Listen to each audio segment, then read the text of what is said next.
మన పెట్టుబడి మన పిల్లల భవిష్యత్తు కోసమే కదా, అందుకే సరైన స్థలం ఎంచుకోవాలి. మీ పెట్టుబడికి నమ్మకమైన వేదిక శ్రీ వాసవి ప్రాజెక్ట్స్.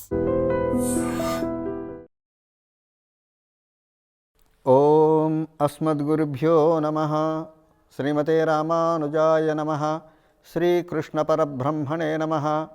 ఓం శ్రీ గోదారంగనాథాభ్యాం నమః. జై శ్రీమన్నారాయణ. జై శ్రీకృష్ణ. జై జై శ్రీకృష్ణ.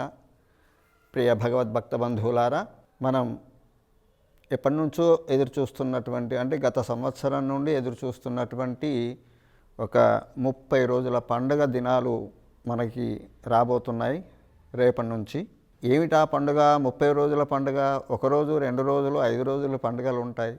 నవరాత్రి అంటే 9 రోజులు ఉంటాయి. మరి 30 రోజుల పండుగ ఏమిటి అంటే, గోదాదేవి కలియుగంలో మన కోసమని, అంటే ఈ మానవ జాతిని ఉద్ధరించడానికి తను అవతరించి ధర్మార్థ కామ మోక్షాలను ప్రసాదించేటువంటి ఒక ఉత్తమమైనటువంటి, సులభమైనటువంటి, అందరూ ఆచరించదగినటువంటి ఒక అద్భుతమైనటువంటి వ్రతాన్ని మనకి తాను ఆచరించి మనకు ఉపదేశించింది అమ్మ గోదాదేవి. దానికి తిరుప్పావై అని పేరు. తిరుప్పావై అంటే మంగళకరమైనటువంటి వ్రతము. ఏది మంగళకరం మానవుడికి? ఈ లోకంలో సుఖాలు సంపదలు పొందడమే కాదు. మంగళకరం అంటే భగవద్గీతలో శ్రీకృష్ణ భగవానుడు చెప్పినట్టుగా మళ్ళీ పునర్జన్మరాహిత్యమైనటువంటి మోక్షాన్ని, ముక్తిని పొందడమే జీవుడికి మంగళకరం అని పెద్దలందరూ భావిస్తారు, శిష్టులందరూ. అలాగా వేదాల సారాన్ని దివ్య ప్రబంధాలుగా మనకు అందించడానికి, వేదాలు చదివే అధికారము ఆ రోజుల్లో అందరికీ ఉండేది కాదు. ఎవరు చెప్పారు ఈ నియమాన్ని? వేదమే చెప్పింది. మరి దీన్నే బలపరుస్తూ శ్రీకృష్ణుడు మనకి ఇంకొక మాట చెప్తాడు భగవద్గీతలో, యత్ శాస్త్రం విధిం ఉత్సృజ్య వర్తతే కామకారతః న ససిద్ధిమవాప్నోతి న సుఖం న పరాంగతిం అంటారు. అంటే శాస్త్రంలో ఏదైతే చెప్పబడిందో, ఎవరు చేయాలని చెప్పబడిందో, ఎలా చేయాలని చెప్పబడిందో అలా చేసినప్పుడే ఆ ఆచరించిన వాడికి తత్ఫలితం లభిస్తుంది, తన శ్రమకు ఫలితం లభిస్తుంది, తను ఆశించిన దానికి, కోరిన దానికి ఫలితం లభిస్తుంది. అంతేకాని నా ఇష్టం వచ్చినట్టు చేస్తాను, వేదం నేనెందుకు చదవకూడదు అంటే దానికి సమాధానం మానవులుగా మనం చెప్పలేం. కానీ ముందే చెప్పబడింది, మీరు చదివినా కూడా ఫలితం ఉండదు అని. ఫలితం లేనప్పుడు దానికోసం శ్రమించడం ఎందుకు? అందుకనే మనకి ఆళ్వార్లు భగవంతుడి యొక్క శంఖము, చక్రము, గద, తర్వాత విశ్వక్సేనులు, గరుత్మంతుడు, వీళ్ళ భగవంతుడి యొక్క పరివారం అంతా కూడా, నిత్యసూరిగణమంతా కూడా భూమి మీద ఆళ్వార్లుగా అవతరించి మనకి ఆ సంస్కృత వేదాన్ని దివ్య ప్రబంధంగా 4 వేదాల సారాన్ని 4000 పాసురాల్లో మనకు అందించారు. దానిని నాలాయిర దివ్య ప్రబంధం అంటారు. ప్రబంధం అంటే గొప్ప కావ్యం. అదేం కావ్యము? ఏదో లౌకికమైనటువంటి ఒక నాటకం లాంటిది కాదు. భగవంతుడి గురించి తెలిపేది, జీవుడికి భగవంతుడికి మధ్య ఉన్న సంబంధాన్ని తెలిపేది, మరి ఆ భగవంతుని నుండి ఈ జీవుడు ఎందుకు విడిపడ్డాడు అని తెలిపేది, అలా విడిపోయినటువంటి ఈ జీవాత్ముడు మళ్ళీ పరమాత్మను ఎలా చేరాలి అని తెలిపేది. ఇదంతా తెలిపేది మనకి వేదంలోని ఉపనిషత్తుల భాగం. దాని సారంగానే, ఆ ఉపనిషత్తుల సారంగానే భగవద్గీతను చెప్తాడు మనకి శ్రీకృష్ణ భగవానుడు. అలాంటి దివ్యమైనటువంటి జ్ఞానాన్ని 12 ఆళ్వార్లు, అంటే 12 మంది ఆళ్వార్లు మనకు అందించారు. దాంట్లో గోదాదేవి, మిగతా 11 మంది పురుషులే. అందులో స్త్రీజాతి ఏం తక్కువ చేసింది అన్నట్టుగా గోదాదేవి కూడా తాను భూమి మీద అవతరించి తాను కొన్ని పాసురాలను మనకి అందించింది. అమ్మవారు చెప్పిన ప్రబంధాలు ఉన్నప్పటికీ దాంట్లో తిరుప్పావై అనేటువంటి ప్రబంధం చాలా గొప్పది. తర్వాత మనకి వారణామాయిరం అనేటువంటి ఒక గొప్ప ప్రబంధాన్ని కూడా చెప్పింది అమ్మవారు. అందులోకి ఈ తిరుప్పావై అనేది చాలా గొప్పగా భాసిల్లుతుంది. శిష్టాచార్యులందరి చేత ఆచరింపబడుతుంది, కొనియాడబడుతుంది. మరి ఈ తిరుప్పావై వల్ల మనకేం లాభం, మనం ఎందుకు ఆచరించాలి అనేటువంటి సందేహం అందరికీ కలుగుతుంది. మానవ జన్మ ఎత్తిన ప్రతి ఒక్కరికి ఈ లోకంలో ఎలా ఉన్నా సరే, ఏమి సుఖాలు సంపదలు అనుభవించినా అనుభవించకపోయినా సరే, ఇక్కడ ఏది జరగాలన్నా మన ప్రారబ్ధ కర్మను అనుసరించి జరుగుతుంది. మనం అనుకుంటే కాదు, మనం వద్దంటే ఆగదు. అలా మన ప్రారబ్ధాన్ని గడిపిన తర్వాత మళ్ళీ పునర్జన్మ లేకుండా మోక్షాన్ని పొందాలి అని శాస్త్రం చెప్తుంది. దానికి ప్రధానంగా ధర్మంగా నడుచుకోవాలి. ధర్మ అర్థ కామ మోక్షాలు అని మనకు ఒక వరుస క్రమంలో చెప్పబడింది. అంటే ధర్మ అర్థ కామ మోక్షాలు, అర్థము కామము మోక్షము, ఏది కావాలన్నా ధర్మం మొట్టమొదటిగా ఉండేది. ధర్మం అనేటువంటి మెట్టు. ఈ ధర్మాన్ని ముందుంచుకొని చేసేటువంటి అర్ధకామాలు మనకు మోక్షాన్ని సంపాదించి పెడతాయి. కాబట్టి ధర్మము మోక్షము అనేవి ప్రధానంగా తీసుకుంటే, ఈ మధ్యలో మనకు భౌతికంగా ఈ లోకంలో జీవించడానికి కొన్ని సుఖాల సంపదలు అవసరం కాబట్టి, అర్ధకామాలు అవసరం కాబట్టి, ఆ అర్ధకామాలను ధర్మంగా నిర్వర్తించేవాడికి మోక్షం ప్రాప్తిస్తుంది అని పెద్దల ఉవాచ శాస్త్రం చెప్పింది. అలా భగవద్గీతలో కృష్ణుడు చెప్పినప్పటికీ కూడా అది జ్ఞానులకు మాత్రమే అవగతమవుతుంది, తెలుస్తుంది, తెలుసుకుంటారు. మరి సామాన్యులందరికీ కష్టం కదా అని సంస్కృత పరిచయం లేని వాళ్ళకి భగవద్గీత అర్థం కాదు. ఆ భగవద్గీతను కూడా ఎవరికి తోచినటువంటి సంస్కృతంలో ఒక పదానికి అనేక అర్థాలు ఉంటాయి. భావార్థము, శబ్దార్థము, రూఢార్థము, ధ్వని అర్థము అని ఇలా అనేక అర్థాలు ఉంటాయి. కాబట్టి వాళ్ళు రచించేటువంటి ఆ గ్రంథానికి అనుకూలంగా ఆ అర్థాన్ని ప్రకరణ అర్థం అంటారు. ఆ ప్రకరణానుసారంగా అర్థాన్ని తీసుకొని చెప్తారు. అలా ఇంత కన్ఫ్యూజన్ లేకుండా, ఇంత ఇబ్బంది లేకుండా సులభంగా తను వేదాంత సారాన్నంతా కూడా 30 పాసురాల్లో గోదాదేవి మనకు అందించింది. పాసురము అంటే తెలుగులో పద్యము అంటాం, అదే సంస్కృతంలో శ్లోకం అంటాం, అదే దివ్య ప్రబంధం అంటే తమిళంలో పాసురములు అంటారు. అంతే, పాసురం అంటే ఇంకేందో కాదు, భగవంతుణ్ణి స్తుతించేటువంటి ఒక పద్యము, ఒక శ్లోకము. ఈ 30 పాసురాలు గోదాదేవి రోజొక పాట చొప్పున పాడి భగవంతుణ్ణి మనం ఎలా ఆశ్రయించాలి, అసలు మనకి ధర్మార్థ కామ మోక్షాలు లభించాలంటే ఎవరిని ఆశ్రయించాలి, మనకి 30 దేవతలు, రకరకాల దేవతల్ని ఎవరి అభిరుచి అనుసారం, ఎవరి అభిమానంగా, ఎవరి ఇష్టంగా, లేదా ఎవరి పరంపరగా వచ్చేటువంటి ఆ సంప్రదాయబద్ధంగా వాళ్ళు ఆరాధిస్తూ వస్తున్నారు.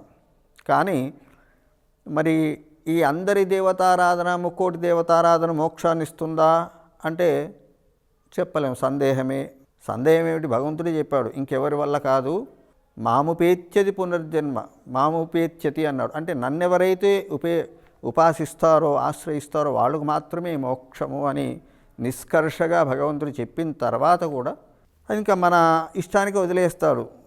నేను చెప్పాల్సిందంతా చెప్పానయ్యా, తర్వాత నీ ఇష్టం అంటాడు అర్జునుడితో కూడా. ఎవరైనా సరే ఈ మార్గము ఇక్కడికి తీసుకువెళ్తుంది అని మనకు చెప్తారు, ఈ ఆరాధన లేదా ఈ ఉపాసన లేదా ఈ మంత్రము మీకు ఫలసిద్ధిని ఇస్తుందని చెప్తారు. అంతేకాని నువ్వు ఇదే చేయాలి అని ఎవరు నిర్బంధించడానికి వీలు లేదు. అది కూడా మన కర్మానుసారమే, మన ప్రారబ్ధ కర్మను బట్టి నడుచుకుంటుంది.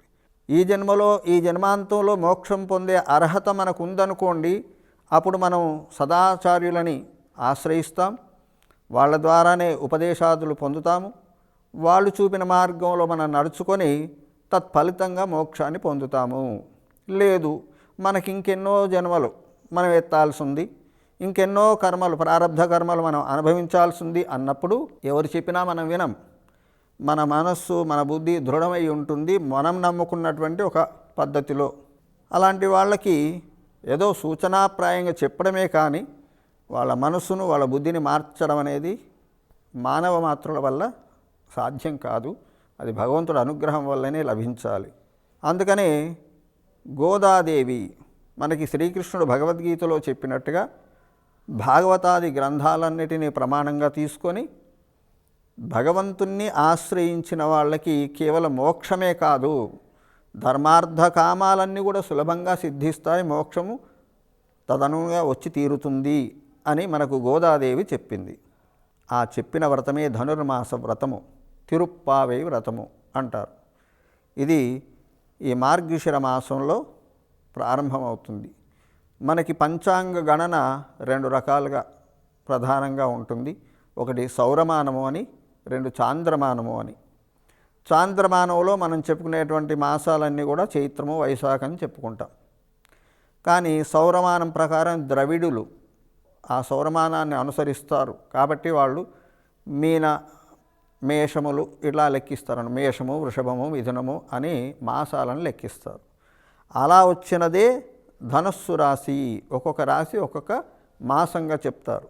అలాగే ఎప్పుడైతే ధనుర్రాశిలో సూర్యుడు ప్రవేశిస్తారో దాన్ని ధనుర్మాసం అంటారు. రేపటి రోజున సూర్యుడు ధనుర్మాసంలో ప్రవేశిస్తున్నారు ధనుర్రాశిలో, కాబట్టి ధనుర్మాసం అని మనకి చెప్పబడుతుంది. కాబట్టి దీన్ని ధనుర్మాస వ్రతము అని కూడా అంటారు. భగవంతుడు చేరుకోవడానికి ఉపనిషత్తుల్లో ఒక మార్గం చెప్పింది.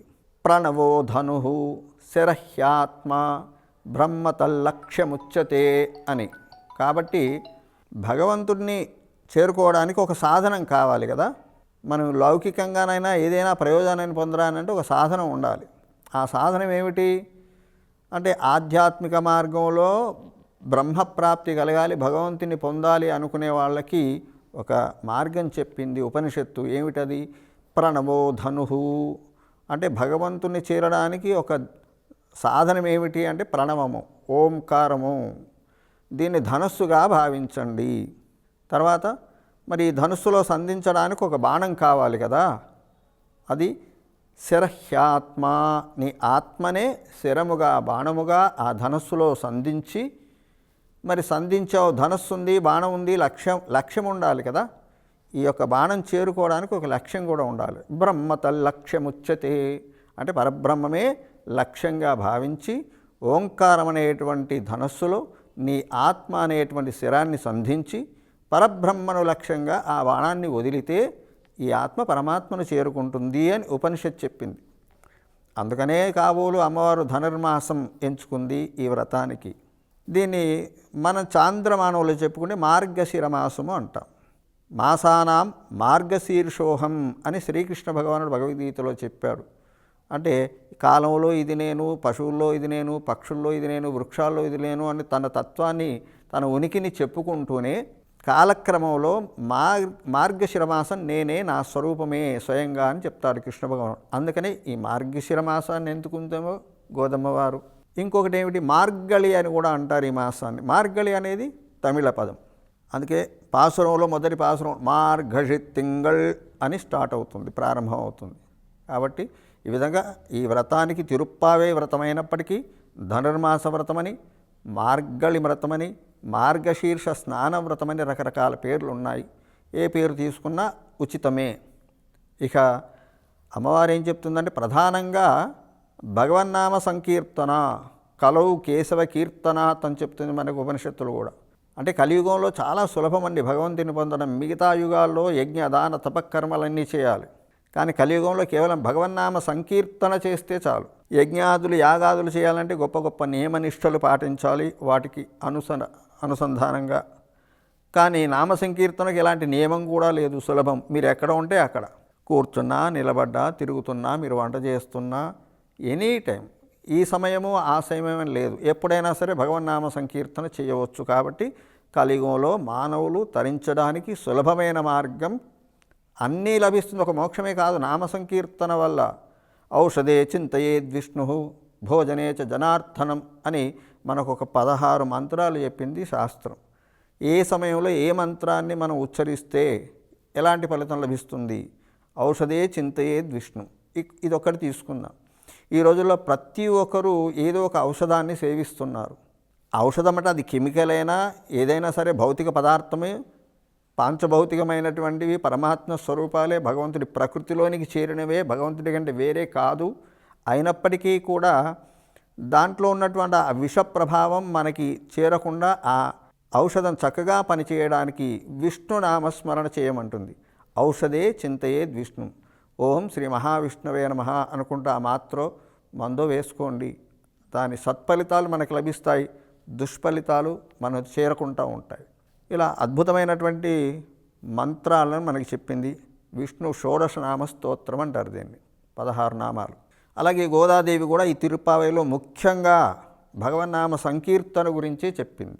ఈ భగవన్నామ సంకీర్తన ఎలా ఉండాలి అంటే మంచి పదార్థం ఏదైనా లభించింది, మనం ఏ తిరుపతి తిరుమలకు వెళ్ళాము లేదా యాదగిరి క్షేత్రానికి వెళ్ళి ఒక ప్రసాదం తెచ్చాం, మన ఒక్కరమే తినం కదా, మన అనుకునే వాళ్ళందరికీ మన సన్నిహితులందరికీ కూడా ఇది ప్రసాదం అని పంచిపెడతాం. ఎందుకు? భగవద్ అనుగ్రహం అందరికీ కలగాలనేటువంటి మన మంచి మనస్సుకు అదొక ఉదాహరణ. అలాగే గోదాదేవి కూడా తానొక్కతే, అసలు అమ్మవారు వైకుంఠం నుండి వచ్చింది, తను భగవంతుని పొందడం ఏమిటి? విడ్డూరం కదా? కాదు, మన కోసం, మనకు ఈ మార్గంలో మీరు ప్రయాణిస్తే భగవంతుని సులభంగా పొందొచ్చు అని తెలపడానికి తను భూమి మీద అవతరించింది గోదాదేవిలాగా. విష్ణు చిత్తులు అనేటువంటి ఒక ఆళ్వార్లు తమిళంలో అక్కడ శ్రీవిల్లిపుత్తూర్ అనేటువంటి ఒక గ్రామంలో అక్కడ వటపత్ర సాయి పెరుమాళ్ళు ఉన్నారు. ఆ స్వామి సన్నిధిలో మాలా కైంకర్యం చేస్తూ ఉంటారు వీరు. అంటే తులసి పుష్పాలను చక్కగా పెంచి, అదే పని వీరికి ఇంకేం లేదు, సంసారం కానీ వ్యాపారం కానీ ఉద్యోగం లేదు, భగవంతుడి సేవే నిరంతరం. ఆ తులసి ఆ తోటకు చక్కగా త్రవడం పెట్టుకోవడం, శుభ్రం చేసుకోవడం, చక్కగా తులసి పుష్పాలు పూచేలా వాటిని సంరక్షిస్తూ ఆ మంచిగా విరిసినటువంటి పువ్వులను తులసిని ఏరి మాలగా కూర్చి అక్కడున్న భగవంతుడికి సమర్పించేవారు. ఇదే వారి దినచర్య. అలా ఉత్తమంగా ఈయన గరత్మంతుడి యొక్క అంశ చేత అవతరించారు. గరుడాళ్వాన్ అంటారు విష్ణు చిత్తుల వారు. ఇంతకంటే గొప్ప భక్తుడు లేడు నేను అవతరించడానికి అని చెప్పి గోదాదేవి వారినే ఎంచుకొని వారి తులసి వనంలో వారికి ఒకరోజు ఆ తులసి కోయడానికి వెళ్ళినప్పుడు లభించింది గోదాదేవి. మాలాకారుడు మాలలు కట్టి సమర్పిస్తారు. అలాంటి మాలలు కట్టే తులసి వనంలో దొరికింది కాబట్టి కోదై అని పేరు పెట్టారు. కోదై అంటే మాల అని. రాను రాను గోదాగా మారిపోయింది ఆ పదం తెలుగులోకి వచ్చేసరికి. ఆ గోదాదేవి విష్ణు చిత్తుల వారింట్లో అల్లారు ముద్దుగా పెరుగుతుంది. 8 సంవత్సరాల ప్రాయం, అష్టవర్షాత్ భవేత్ కన్యా అంటారు. అంటే పూర్వకాలంలో, ప్రాచీన కాలంలో 8-9 సంవత్సరాలకు వచ్చేసరికి వివాహం జరిపించేవారు అమ్మాయిలకి. అందుకని ఈ రోజుల్లో ఉన్నటువంటి సమస్యలన్నీ లేవు, హాయిగా ఉండేవాళ్ళు తల్లి తండ్రి.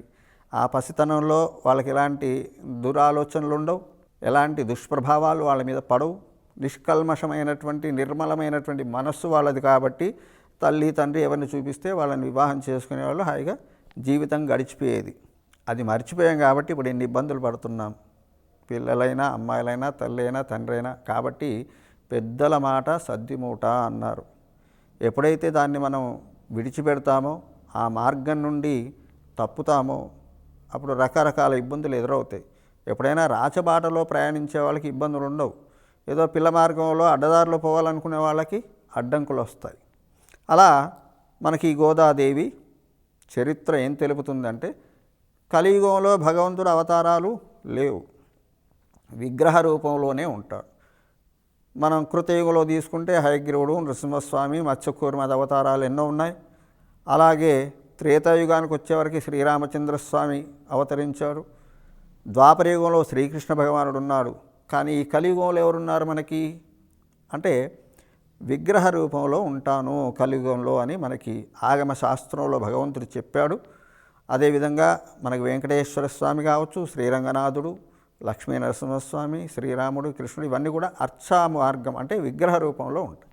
చాలామందికి ఒక సందేహం కలుగుతుంది, ఒక విగ్రహ రూపంలో ఉన్న భగవంతుడు మన కోరికలను తీరుస్తాడా, అది సాధ్యమవుతుందా, అది మనమే చెక్కినటువంటి శిల్పం కదా.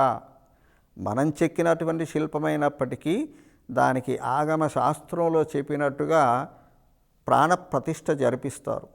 కొన్ని సంస్కారాలు జరిపించి ప్రాణప్రతిష్ఠ చేస్తే ఆ విగ్రహంలో ప్రాణము తేజస్సు వస్తుంది. తద్వారా భగవంతుని యొక్క సాన్నిధ్యం లభిస్తుంది. మనం చేసినా చేయకపోయినా సర్వాంతర్యామి అయినటువంటి భగవంతుడు ఆ శిలలో ఉండడా? మరి ఇది కూడా మనకి తీసుకోవాలి కదా అర్థాన్ని.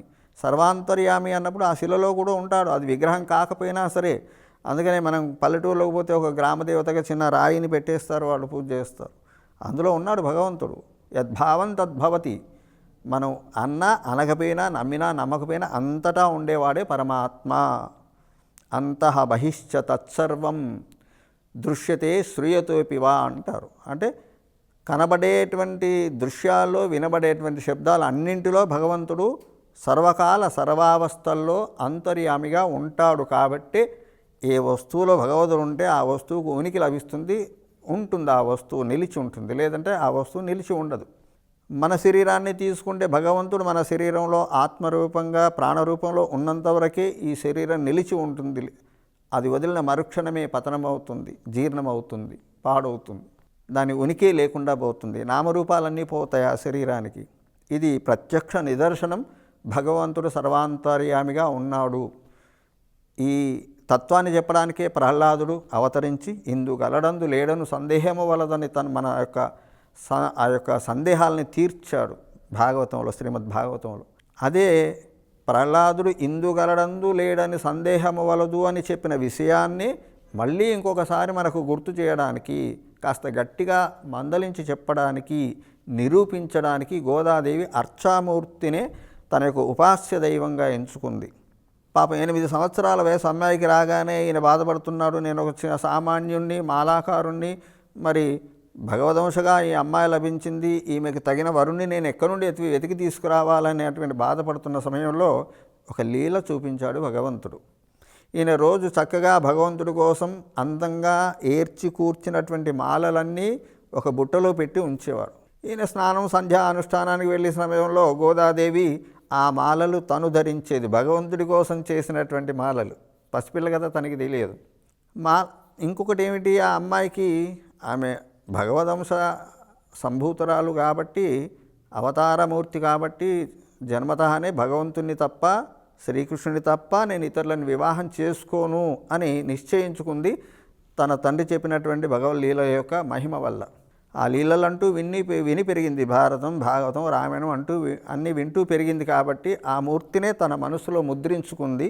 ఇంత అద్భుతమైనటువంటి ఆ శ్రీకృష్ణ పరమాత్మని తప్ప నేను ఇతరులను మానవ మాత్రులను ఎవరిని వివాహం చేసుకోను అని నిశ్చయించుకుంది. కానీ ఈ మాట తండ్రికి ఎలా చెబుతుంది? భయం కదా, భయము భక్తి ఉండేది పూర్వకాలంలో, గౌరవం ఉండేది, తండ్రికి ఎదురుగా మాట్లాడేవాళ్ళు కాదు. కాబట్టి తను ఏం చేస్తుంది, ఆ మాలలు మెడలో వేసుకొని అద్దంలో చూసుకుంటూ ఉండేదట, మురిసిపోయేది. నేను అందంగా ఉన్నానా, ఆ శ్రీకృష్ణుడికి నచ్చుతానా, ఆయన నన్ను పరిగ్రహిస్తాడా, స్వీకరిస్తాడా అని చెప్పి రోజు మురిసిపోయి మళ్ళీ ఆ మాలలు ఎప్పటిలాగే ఆ బుట్టలో పెట్టి ఉంచేది. పాపం తండ్రికి ఈ విషయం తెలియదు. మళ్ళీ ఆ మాలల్ని పట్టుకొని భగవంతుడికి సమర్పిస్తూ ఉండేవాడు. ఒకరోజు అమ్మాయి మాలలు ధరించి మళ్ళీ బుట్టలో పెట్టడం చూశాడు ఈయన తండ్రి విష్ణుచిత్తుల వారు. అయ్యయ్యో ఎంత అపచారము, భగవంతుడి కోసం తయారు చేసినటువంటి, సిద్ధం చేసినటువంటి మాలలు కదా, మరి మనం ధరించి భగవంతుడికి సమర్పించకూడదు, భగవంతుడికి ధరింపజేసినవి మనం శేషమాలకు సమర్పించవచ్చు, అది మంచిది అని చెప్పి ఆ మాలల్ని పక్కన పెట్టి మళ్ళీ తులసి పువ్వులు తెచ్చి మళ్ళీ మంచిగా మాలను కొత్తగా అల్లి తీసుకుపోయి భగవంతుడికి సమర్పిస్తాడు. భగవంతుడు కూడా మరి గోదాదేవి తనను ప్రేమించే వాళ్ళను తాను కూడా ప్రేమిస్తారు కదా. యోమామేవ స్మరన్నిత్యం త్వామహం సంస్మరామిచ అంటాడు భగవంతుడు. ఎవరైతే నన్ను స్మరిస్తుంటారో నేను వాళ్ళను స్మరిస్తూనే ఉంటాను. మనం భగవంతుడిని స్మరించడం చిన్న విషయం, కానీ భగవంతుడు మనల్ని స్మరించడం చాలా గొప్ప విషయం. అందుకనే ఎప్పుడూ భగవంతుని స్మృతి మనలో కలుగుతూ ఉండాలి, ఏ పని చేస్తున్నా ఎక్కడున్నా. అందుకే పూర్వకాలంలో కూర్చున్నా లేచున్నా రామ కృష్ణ అనుకుంటూ ఉండేవాడు. నారాయణ అది ఊత పదం, అలా అలవాటు చేసుకోవాలి మనం కూడా. అప్పుడు అదే రోజు రంగనాథస్వామి కలలో కనిపించి విష్ణుచిత్తుల వారికి, ఏమయ్యా రోజు తెచ్చే మాలలు తేలేదేమిటి నాకు అన్నారు. అయ్యా రోజు తెచ్చేవి తెస్తున్నాను కదా, అదే తోట, అదే వనము, అవే పూలు తులసి, అల్లేది నేనే, ఇంకా మార్పే ఉంది అంటే లేదు, ఈరోజు మీ కూతురు గోదాదేవి ధరించింది అన్నటువంటి కారణం చేత వాటిని పక్కన పెట్టేసావు కదా, ఆ మాలలే నాకు చాలా ఇష్టం, అవంటేనే నాకు చాలా ఇష్టము, కాబట్టి నాకు అవి సమర్పించు రేపటి నుంచి అంటే అప్పుడు అర్థమైపోయింది, ఓహో ఈ అమ్మాయి కోసం ఇంకా నేను ఎక్కడనో వరుణ్ణి వెతకాల్సిన పని లేదు, ఆ స్వామి కూడా ఈమెను వరిస్తున్నాడు అని చెప్పి అనుకుంది. సరే, అదే ప్రకారంగా ఆ గోదాదేవి సమర్పించినటువంటి మాలల్ని స్వామికి సమర్పించేవారు. ఈరోజు కూడా వివాహం కాని వాళ్ళు ఎవరైతే ఉంటారో వారు ఈ ధనుర్మాసం అంతా కూడా గోదాదేవికి మాలలు సమర్పించి, తులసి కానీ పుష్పాలు కానీ మీకు ఏది అందుబాటులో ఉంటే అది, ఆరాధనంత అయిపోయిన తర్వాత ఆ మాలను తీసి కృష్ణుడికి సమర్పించాలి. అలా చేయడం వల్ల వివాహం సిద్ధిస్తుంది, వివాహయోగం అని మనకి ఒక సంప్రదాయంగా వస్తుంది. ఎంతోమంది చేసి ఆ సత్ఫలితాలు పొందాలి. ఇది ఒక మంచి రెమెడీ వివాహం జరగని వాళ్ళకి. కాబట్టి ఆ గోదాదేవి అలా చేస్తుంది. ఒకానొక సమయంలో మరి భగవంతుడు ఎంతకు లభించాడు? మనం సాధన ఉండాలి కదా, ఏదో ఒక ప్రయత్నం చేస్తే తప్ప ఏది లభించదు కలియుగంలో. అలాగా స్వామిని చేరుకోవడానికి ఏం మార్గం ఉందని గోదాదేవి తండ్రిని అడిగితే తండ్రి చెప్తాడు, అమ్మ పూర్వం మహాభారత కాలంలో ద్వాపరయుగంలో ఇలాగే శ్రీకృష్ణుడికి దూరమైనటువంటి ఆ గోపికలంతా కూడా ఒక వ్రతాన్ని చేసి మార్గశీర్ష స్నాన వ్రతము, కాత్యాయని వ్రతం అని కూడా చెప్తారు, ఆ వ్రతాన్ని చేసి భగవంతుని పొందారమ్మా, నువ్వు కూడా ఆ వ్రతాన్ని చెయ్యి, భగవంతుడు నీకు లభిస్తాడు అని చెప్పడం వల్ల గోదాదేవి ఈ మార్గశిర మాసాన్ని ఎంచుకొని తండ్రి చెప్పిన విధంగా ఆ భగవంతుణ్ణి ఆరాధించింది. 30 రోజులు భోగి రోజు ఆ శ్రీరంగనాథుణ్ణి కళ్యాణం చేసుకొని ఆ స్వామిలో లీనమైపోయింది. ఇది తిరుప్పావై వ్రతం యొక్క గొప్పతనం. అంటే మనం ఆరాధించే, మనం ప్రతిష్ఠించుకున్నటువంటి ఆ శిలామూర్తి కూడా, ఆ విగ్రహం కూడా మనకి ఫలితాన్ని ఇస్తుంది, మన మాట వింటుంది, మన కష్టాన్ని అర్థం చేసుకుంటుంది, మన భావానికి స్పందిస్తుంది అని ఇవన్నీ తెలపడానికి గోదాదేవి ఈ వ్రతాన్ని మన కోసం ఆచరించి చూపించింది. అమ్మ చెప్పినటువంటి మార్గంలో నడుద్దాం. రోజుకు ఒక పాసురం చొప్పున అమ్మ చెప్పిన 30 పాసురాలను అమ్మవారి సన్నిధిలో మనం ఒకసారి అనుసంధించుకొని, అంటే అమ్మవారికి చదివి వినిపించి స్వామి దగ్గర. ఈ వ్రతానికి ముఖ్యమైనవి ఒకటే, ఏ వ్రతానికైనా కూడా మీరు ఏ పూజ చేసినా కూడా సత్యనారాయణ వ్రతమే చేస్తారనుకోండి, ఆ రోజు శుచిగా ఉండాలి, ముందు రోజు నుంచి బ్రహ్మచర్యం పాటించాలి, నేల మీద పడుకోవాలి, శుచిగా ఇవన్నీ ఉంటాయి. ఏ పూజ చేయాలి, వ్రతాలు నోములు చేయాలంటే కొంతమంది మాంసాహారం స్వీకరించే వాళ్ళు ఉంటారు, కనీసం 3 రోజుల ముందు నుంచి అవి మానేయాలి. మీరు వ్రతం ఈరోజు చేస్తున్నామంటే 3 రోజుల ముందు నుండి మాంసాహారాలు లాంటివి తినకూడదు. ఎందుకు? మన శరీరానికి ఒక తత్వం ఉంది. మనం అలాంటి ఘనమైనటువంటి పదార్థాలు తీసుకున్నప్పుడు సైన్స్ ప్రకారం అవి అరగడానికి 72 గంటలు పడుతుందట.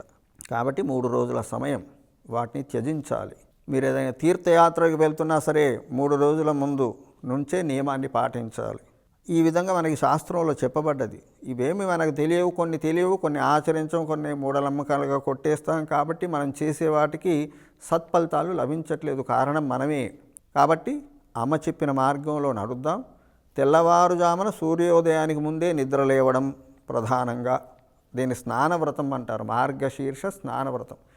కాబట్టి ఆ తెల్లవారుజామునే సూర్యోదయానికి ముందే నిద్రలేచి స్నానం చేసి దగ్గరున్నటువంటి ఒక వైష్ణవాలయానికి, వెంకటేశ్వరుడో రాముడో కృష్ణుడో ఆ ఆలయానికి వెళ్ళి స్వామి దగ్గర ఆ పాసురం అక్కడున్న అర్చక స్వాములే చదువుతారు.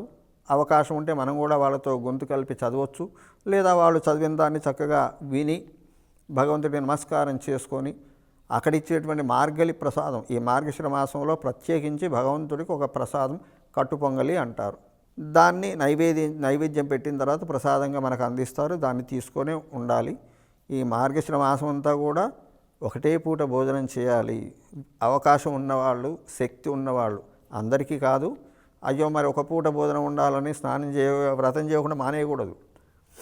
ఆహార నియమం మన శక్తిని బట్టి, మన అవకాశాన్ని బట్టి. కానీ వ్రతాన్ని ఆచరించడం ముఖ్యం. స్నానం చేయడం, ఆలయాన్ని దర్శించడం అది ముఖ్యం.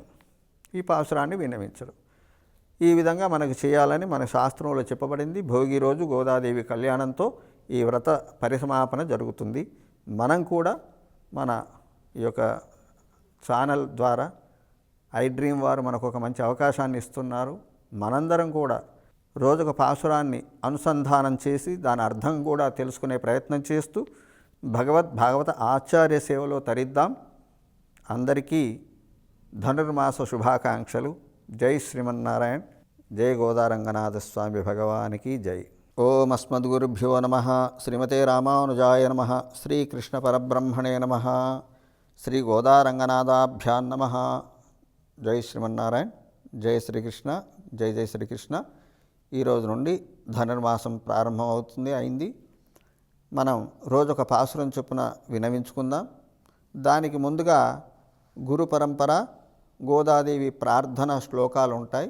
ప్రతి పాసురానికి వీటిని అనుసంధానం చేసుకున్నాక వీటిని చదివిన తర్వాతే మనం ప్రధానమైనటువంటి స్తోత్రంలోకి వెళ్తాం. అంటే 1వ పాసురం, 2వ పాసురం అలాగా.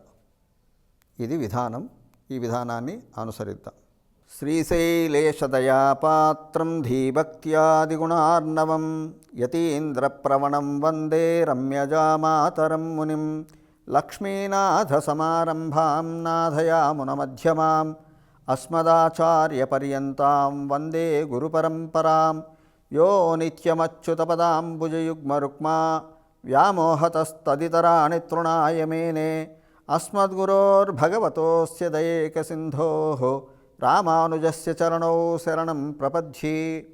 మాతాపితా యువతయస్థనయా విభూతిః సర్వం యదేవ నియమేన మదన్వయానాం ఆద్యస్య న కులపతిర్వహుళాభిరామం శ్రీమత్తదంఘ్రియుగళం ప్రణమామి మూర్ధ్నా. భూతం సరశ్చ మహదాహ్వయభట్టనాథ శ్రీభక్తిసారకులశేఖరయోగివాహాన్ భక్తాంఘ్రిరేణుపరకాలయతీంద్రమిశ్రాన్ శ్రీమత్పరాంకుశమునిం ప్రణతోస్మి నిత్యం. ఓం భగవన్నారాయణాభిమతానురూపస్వరూపరూపగుణవిభవైశ్వర్యశీలాద్యనవధికాతిశయ అసంఖ్యేయకళ్యాణగుణగణాం పద్మవనాలయాం భగవతీం శ్రియందేవీం నిత్యానపాయినీం నిరవద్యాం దేవదేవ దివ్యమహిషీం అఖిలజగన్మాతరం అస్మన్మాతరం అశరణ్యశరణ్యాం అనన్యశరణః శరణమహం ప్రపద్యే. కర్కటే పూర్వఫల్గుణ్యాం తులసీకాననోద్భవాం పాండ్యే విశ్వంబరాం గోదాం వందే శ్రీరంగనాయకీ.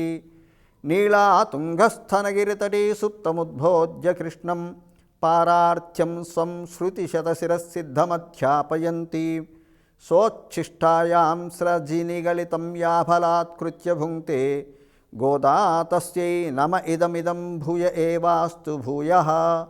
అన్నవయల్ పుదువై ఆండాళరంగర్కు పన్ను తిర్పావై పల్పదియం ఇన్నిషయాల్ பாடிக் கொடுத்தார் நல்பாமாலை பூமாலை சுடிக் கொடுத்தாடே சொல் சூடிக் கொடுத்த சுடற்கொடிய தொல்பாவை பாடி அருளவல்லவல்வலாய் நாடினி வேங்கடவர்க்கு என்ற விதியின் நிம்மாற்றம் నాంగళవా వన్నమే నలుహు.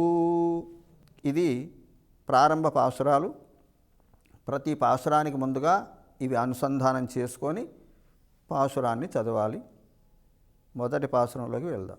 మార్గళి తింగళ్ మది நிறைந்த நன்னாளாள் நீராட போதுவீர் போதுமினோ நீர்ஷயீர் சீர் மல்குவாய்ப்பாடு சிறுவச்சிறுமீர்வாள் கூர்வேல் கொடுந்துசிலன் நந்தகோபன் குமரன் ஏரார்ந்த கன்னி யசோதைலம் சிங்கம் கார்மேனிச்சங்கன் கதிர்மதியம் போல் முகத்தான் நாராயணனே நமக்கே பறை தருவான் பாரோர் புகழப்படிந்தே లోరెంబావాయ్. ఇది తిరుప్పావైలోని మొదటి పాసురం. ఈ పాసురంలో అమ్మ మనకేం చెప్పిందో తెలుసుకుందాం. మార్గళి తింగళ్ మది నిరైంద నన్నాళాల్. ఏదైనా ఒక వ్రతము లేదా ఒక తపమో జపమో ప్రారంభించడానికి ముందుగా మనం ఒక మంచి ముహూర్తాన్ని చూసుకుంటాం, మంచి రోజుని ఎంచుకుంటాం. అలాగే గోదాదేవి ఎప్పుడైతే వ్రతం ఆచరించాలనుకుందో ఆ వ్రత ఫలసిద్ధికి సూచకంగానే ఒక మంచి సమయం ఆసన్నమైంది. అది మార్గశిర మాసం, భగవంతుడికి ఇష్టమైనటువంటి మాసం. ఇదే ఉచితమైన మాసం సమయం అనుకొని గోదాదేవి వ్రతాన్ని ప్రారంభించిందట. అదే చెప్తుంది అమ్మ గోదాదేవి ఏమని, మార్గళి తింగళ్ అంటే మాసం. ఈ మార్గళి మాసం వచ్చింది, చంద్రుడు చక్కగా వికసిస్తున్నాడు. మార్గశిర మాసంలో కూడా చంద్రకాంతి అద్భుతంగా ఉంటుందన్నమాట. చల్లని చంద్రుడు, చల్లటి కాలము, చంద్రుడు ఇంకా చల్లదనాన్ని ఇస్తుంటాడు. ఇలాంటి మాసం ఇది భక్తులకు ఒక పరీక్ష. తెల్లవారుజామున స్నానం చేయాలంటేనే కష్టం. మామూలు వేసవి కాలంలోనే చేయడం బద్దకిస్తారు, ఇబ్బంది పడతారు. మరి చలికాలంలో తెల్లవారుజామున స్నానం అంటే అది కూడా ఒక పరీక్ష అన్నమాట. అందుకనే కాయిక వాచిక మానసిక తపస్సులు చెప్పాడు భగవంతుడు భగవద్గీతలో. ఈ శరీరాన్ని క్లేశపెట్టడం, భగవంతుడి కోసం కాస్త వంచడం, ఇది శారీరకమైనటువంటి తపస్సు. స్నానాలు చేయడం, తెల్లవారుజామున ఉపవాస నియమాలు పాటించడం, ఇవన్నీ శారీరకమైనటువంటి తపస్సు. మనస్సు భగవంతుని యందు లగ్నం చేయడం, మానసికమైనటువంటి ధ్యానం చేయడం, ఇది మానసికమైనటువంటి తపస్సు. వాచిక తపస్సు అంటే వాక్ ద్వారా భగవంతుని యొక్క నామాన్ని కీర్తిస్తూ భజనలు చేయడం, శ్లోకాలు పారాయణాలు చేయడం, ఇదంతా కూడా వాచిక తపస్సు. ఈ మూడు మనకి ఈ వ్రతంలో కనిపిస్తాయి. అమ్మ గోదాదేవి యందు శ్రీకృష్ణుని తన మనసును లగ్నం చేసిన గోదాదేవి మానసికమైనటువంటి తపస్సును ఆచరిస్తూ తెల్లవారుజామున్నే లేచి స్నానం చేయాలి అనేటువంటి ఒక నియమం ద్వారా శారీరక తపస్సును మనకి తెలిపి భగవన్నామ సంకీర్తన చేయాలి అనేటువంటి ఒక వాచిక తపస్సును కూడా తెలపకనే తెలిపింది అమ్మ గోదా. ఈ మూడు సులభమే. స్నానం రోజు చేస్తాం, కాకపోతే కాస్త వేకోజామున లేచి స్నానం చేయడం. మనస్సు ఎప్పుడు భగవంతుడి యొక్క అధీనంలో స్మరణలోనే ఉంటుంది భక్తులకి, కాబట్టి అది ఇది పెద్ద విషయం కాదు. వాచికం ఎప్పుడు మనం ఏదో ఒక నామాన్ని రామ కృష్ణాన్ని స్మరిస్తూనే ఉంటాం కాబట్టి అది కూడా కష్టం కాదు. కానీ ఈ నెల రోజులు నియమం తప్పకుండా ఆచరించడమే ప్రధానం. అది చెప్పింది. మా అర్హళి తింగళ్ మది నిరైందనన్నాళార్ నీరాడ పోదివీర్ పోదిమునో నీర్షయీర్ అని తన చెలికత్తెలందరినీ కూడా, అంటే ముందే చెప్పుకున్నాం కదా, వ్రతం తనొక్కటి చేయడం కాదు, తన వాళ్ళందరికీ వ్రతం గురించి తెలిపి తన వాళ్ళందరి చేత కూడా ఈ వ్రతాన్ని ఆచరింపచేసి అందరినీ తరింపచేయాలనేది గోదాదేవి యొక్క ఉద్దేశ్యము, లక్ష్యము. అందువల్ల తన చిలికత్తెలను పిలుస్తుంది. మార్గశిర స్నానవ్రతం చేద్దాము, అందరూ రండి అని పిలుస్తుంది. మార్హళి తింగల్ మది నిరైందనన్నాళార్ నీరాడ పోదివీర్ పోదినో నీర్షీర్ సీర్ మల్వాయ్ పాడు శర్వచ్చరమీర్వాల్ కూర్వేల్ కొడందొజలన్ నందగోపన్ కుమరన్. మరి ఈ వ్రతాన్ని ఎవరిని ఉద్దేశించి చేద్దాము అంటే నందగోప కుమారుడైనటువంటి శ్రీకృష్ణుణ్ణి కొలుద్దాము ఈ నెల రోజులు చెప్పింది. నియమం చెప్పింది. ఏ నియమము? తెల్లవారుజామునే స్నానం చేద్దాము రండి అంటూ అందరినీ పిలిచి, ఈ వ్రతానికి మరి లక్ష్యమైంది, ఉద్దేశం ఏమిటి అంటే నందగోప కుమారుడైనటువంటి ఆ శ్రీకృష్ణ భగవానుణ్ణి మనసా వాచా కర్మణ ఆరాధించడమే, అర్చించడమే, స్మరించడమే, ఆయన నామాలు కీర్తించడమే మన యొక్క ఈ వ్రతానికి లక్ష్యం అంటూ చెప్పింది గోదాదేవి. గొప్ప గొప్ప ప్రబంధాలు, కావ్యాలన్నీ కూడా పెద్దలు చెప్తారు మనకి. ఆ మొదటి భూమికలోనే, అలా మొదటి ఘట్టంలోనే, మొదటి అంశంలోనే పూర్తిగా ఆ కావ్యం యొక్క ఉద్దేశము, లక్ష్యము, ఫలితం అన్నీ చెప్పబడతాయట. దాన్ని ఉత్తమ కావ్యం అంటారు. అలా గోదాదేవి చెప్పిన ఈ ధనుర్మాసము కూడా, తిరుప్పావై కూడా ఒక ఉత్తమ కావ్యం. చాలా అద్భుతమైనటువంటి ఉపమానాలతో, గతంలో ఎవరూ చెప్పవనేటువంటి ఉపమానాలు చెబుతూ ఆ ఉపమానాలని భగవంతునికి అనుసంధానం చేస్తూ చెప్పింది గోదాదేవి. అదే మిగతా కవులు, గొప్ప గొప్ప కవులని ఉపమానాలు ఎన్నో చెప్పారు. వాడి చంద్రుడు అంటే చంద్రుడి గురించే చెప్పారు, మబ్బులు అంటే మేఘ సందేశాలు మేఘాల గురించే చెప్తారు. కానీ వాటన్నింటినీ భగవంతునికి అనుసంధానం చేస్తూ చెప్పింది గోదాదేవి. ఇది గొప్ప విషయం అన్నమాట. గోదాదేవి చెప్పిన ఉపమానాలకు ఇతర కవులు చెప్పిన ఉపమానాలకు ప్రధానమైనటువంటి వ్యత్యాసం అది.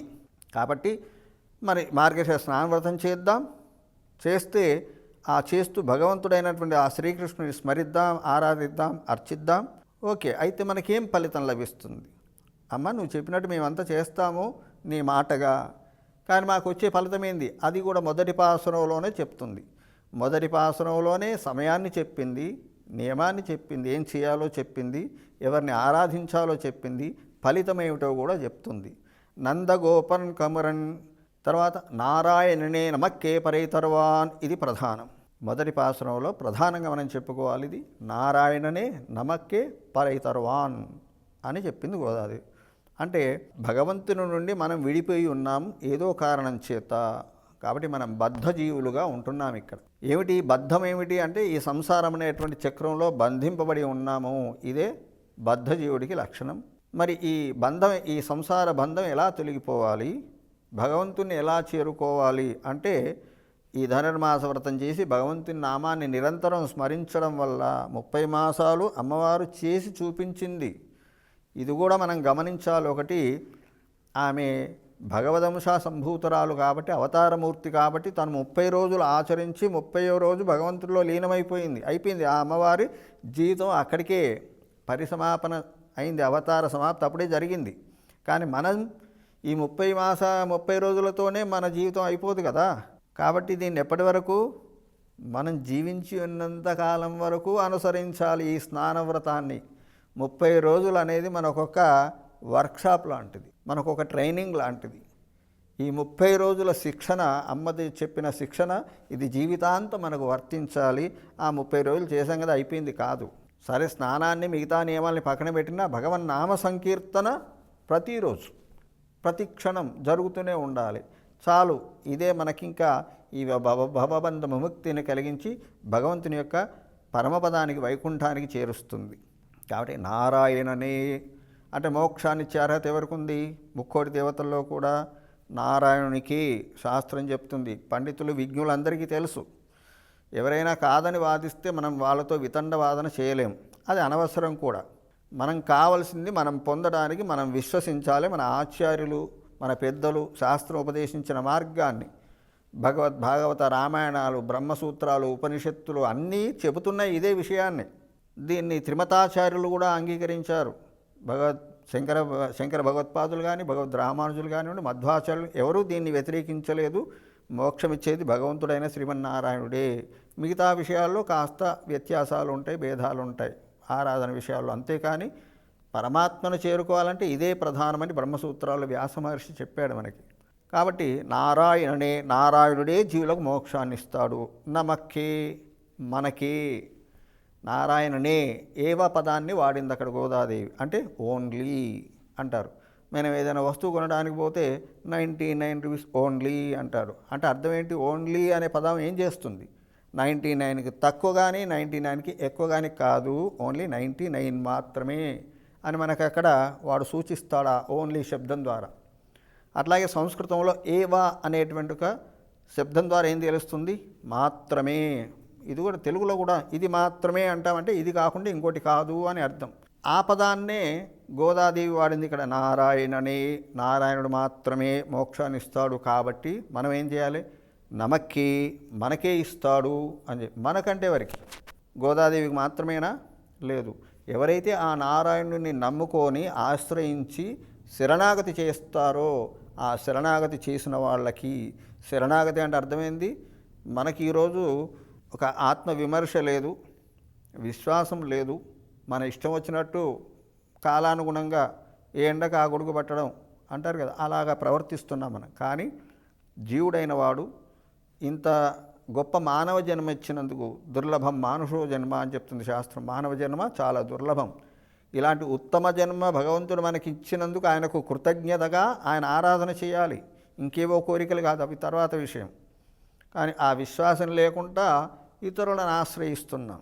ఇతరులను ఆశ్రయిస్తే ఏం ఫలితం లభిస్తుంది? భగవద్గీత చదవండి. ఇప్పుడు అదంతా చెప్తే అక్కడ సందర్భానుసారంగా ఉండదు. భగవద్గీతలో చెప్తాడు ఏప్యన్య దేవతా భక్త అనే శ్లోకంలో. కాబట్టి నారాయణుడే మనకి, ఆయన శరణాగతి చేసిన వాళ్ళకి పరైతర్వాన్ మోక్షాన్ని ఇస్తారు. పరై అంటే మోక్షం, పరబ్రహ్మలోకం. అమ్మవారి ఇక్కడ పరై అనే ఒక వాయిద్యాన్ని సూచిస్తూ చెప్తుంది. పరై అంటే ఒక తప్పెట లాంటి వాయిద్యం. పిల్లలు కాబట్టి ఏదో ఆడుకోవడానికి. ఇప్పుడు అందరికీ భగవంతుడు కేవలం మోక్షం ఇస్తాడంటే ఎవరు ఆశ్రయించరండి. మనకు కావలసినన్ని ఇస్తూ మోక్షం ఇస్తాడు అని చెప్తే అప్పుడు ఆశ్రయిస్తారు. అందుకే అర్చనకి వెళ్తే మనం ఏమి ఇచ్చినా ఇవ్వకపోయినా కానుకలు ధర్మ అర్థ కామ మోక్ష అన్ని సంకల్పం చెప్తారు అర్చకులు. చెప్పకపోతే ఆయనకేం రాదంటాం. కాబట్టి చెప్తారు వాళ్ళు.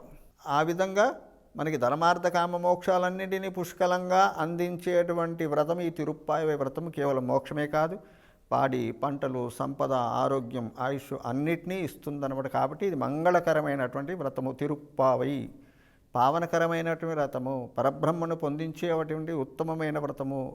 కాబట్టి నారాయణనే నమక్కే పరై తర్వాన్ పారోర్ పుగషపడిందే లోరింబావాయ్. కాబట్టి మనం అందరం కూడా భక్తి శ్రద్ధలతో ఆ భగవంతుని ఆశ్రయిద్దాం, మోక్షాన్ని పొందుదాం అని చెప్పి మొదటి పాశురం ద్వారా గోదాదేవి మనకు తెలియజేసింది. జై శ్రీమన్నారాయణ, జయ శ్రీకృష్ణ, జై జై శ్రీకృష్ణ. ఓం శ్రీ గోదారంగనాథాభ్యాం నమః. And for more videos, Please subscribe to iDream. Please subscribe to iDream. Please subscribe iDream. And please subscribe to iDream. For more videos, subscribe to iDream. please like, share and subscribe to the channel. Congratulations, iDream. Subscribe to iDream. Subscribe to iDream. So subscribe to iDream Media. iDream ki iDream team andarki huge congratulations. Please subscribe iDream Media. Please subscribe to iDream. Subscribe iDream. Please subscribe to iDream. iDream అంటే నా కళల ఛానల్ను subscribe చేసుకున్న నోరు తిరుగుతలేదు. మీరైతే గంట గుర్తు కొట్టండి. For more such videos, please subscribe to iDream. Subscribe to iDream. Please subscribe to iDream. Please subscribe iDream Media. Please do subscribe to iDream. Please subscribe to iDream Media. For best entertainment and information, please subscribe iDream. And don't forget to subscribe to iDream.